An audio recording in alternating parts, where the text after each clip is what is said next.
Welcome to Arthurian April, day 11. And fine, I'll talk about it. I'll talk about the movies of King Arthur. Look, I'm a medievalist. I'm a scholar at heart. I love film, but on the great whole, I do not love King Arthur films. That includes Excalibur. Now, I know, don't give me a second. I saw Excalibur in the late 90s. It came out the year that I was born. If you are generally a man of a certain age, Excalibur holds a very important place in many of their hearts. And I understand that. From a visual perspective, it's really incredible. It's inaccurate as hell, but it is visually incredible. From a movie making perspective, I think it's absolutely astonishing what was done in terms of practical effects to build Camelot, to build the feeling of this really fantasy kingdom in a way that really hadn't been done before. But the rest of it, I maybe I saw it too late in my life, but it really is like a drug-addled fever dream. And in terms of like pulling from actual texts, it's all over the place. It's definitely the vision of a person who read some King Arthur stories and wanted to put their slant on things, but whew. So, and this just for reference for those of you who may be too young to even know what I'm talking about, this is the movie poster, and it's a pretty accurate representation of what I had just said, a total fever dream of a film. And that doesn't necessarily contradict the Arthurian canon. I've been reading about the prose Tristan, and one of the things that they talk a lot about of that particular story is just how completely disjointed it is. And hey, this one could argue that this is also the same unbelievable movie poster, but very interesting aesthetic choices. One of the weirdest fun facts about John Boorman's Excalibur is that it actually initially began as a Lord of the Rings film.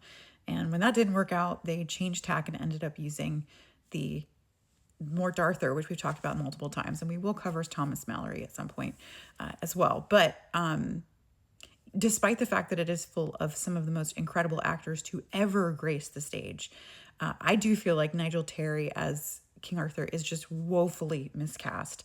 And the imbalance of the film to me, from the performances to the plot to the just very ham-handed handling of a lot of the characters and stories, it's just not really for me. There's also Camelot, which is the musical. And if I had to pick a film that I felt was the best of the film that doesn't include the Disney Sword in the Stone, I would say Camelot. And not because it's like the best acted or the most accurate, I guess, because it really is a film of its time in a way that I don't feel that Excalibur is. I like the joyfulness and the sadness. There's not really much joy in Excalibur. It's really dark and weird. And while those are aspects of King Arthur, for sure, I prefer the tone set by, of course, T.H. White and The Once and Future King, which was the basis for the Camelot film. And as far as I'm concerned, Richard Harris has been the best Arthur to ever grace the stage. Now, I did happen to also see in the theater the King Arthur film that came out with Keira Knightley and Clive Owen. Here is the movie poster for that, famously with Keira Knightley basically wearing Band-Aids as some sort of Pictish Queen Guinevere in an attempt to kind of sort of historicize this film. I love that they, instead of putting the names of the actors, they just put Arthur, Guinevere, and Lancelot. I mean, points for that. In terms of like eye candy, this film is fantastic. In terms of actually making any sense whatsoever, Not a whole lot. When you are saying that this is supposed to be about the historic Arthur and connecting him to his Roman past, and yet you have characters that have introduced much, much later in the French narratives, doesn't really make a whole lot of sense. I did almost walk out on that one in the theater. There are a number of other ones, including First Night, which was the first King Arthur movie I ever saw, which I thought was interesting because it was a take on sort of the older King Arthur, Sean Connery, Lancelot, Richard Gere. You know, all the British actors in the world, we decided that Richard Gere, although I will say for years and years and years, the picture in my mind of what Lancelot looked like was 100% Richard Gere.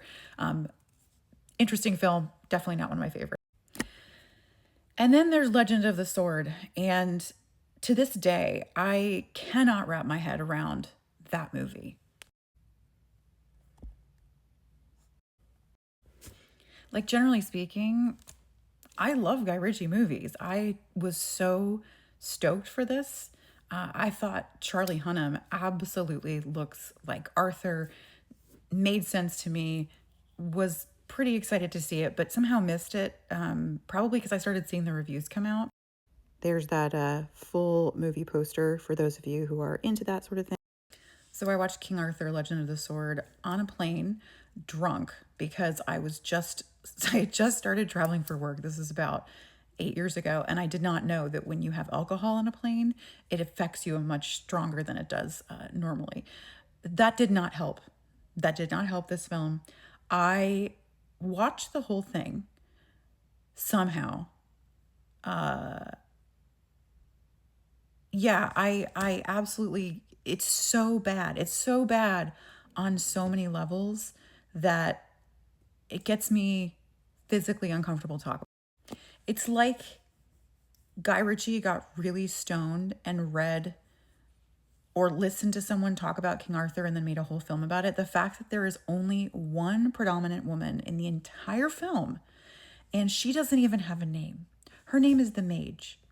Apparently, she was either supposed to be Guinevere or Morgan or someone, but they decided that this poor actor was just going to literally be in the finishing credits as the Mage. When we have so many women in King Arthur.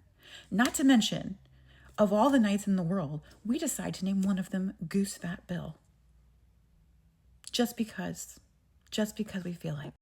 The only way I think I will ever be satisfied seeing King Arthur in film, aside from my own books, which I know, would be something given a full, like, extended series treatment. And I know that there was a Winter King treatment not too long ago. I have not had a chance to see that. So I should probably go watch that. Maybe I will download them and I will watch them on my flight tomorrow, and I will come back and talk about it because I have a little more hope for that. But yeah, this is why I don't talk about the movies that much. I am very hard to please. I am a medievalist. I have an advanced degree in King Arthur stuff. And so it is very hard for me to see people just absolutely on the King Arthur story when there's so much amazing background that you can pull from and it's part of a conversation. However, I just suck it up because you know what? For every amazing, enduring King Arthur story, there were hundreds that didn't make it. There were hundreds, dozens that did not become the ones that were told again and again. And since we're talking about King Arthur stories, talking about how this is fan fiction, it's just as good in the long stretch of humanity to have ostensibly bad films as it is to have good ones. So I'm excited to wait around for the good stuff. Yeah. Do you have a favorite King Arthur film? Did I break your heart? Sorry, not sorry. I'm terribly difficult to please.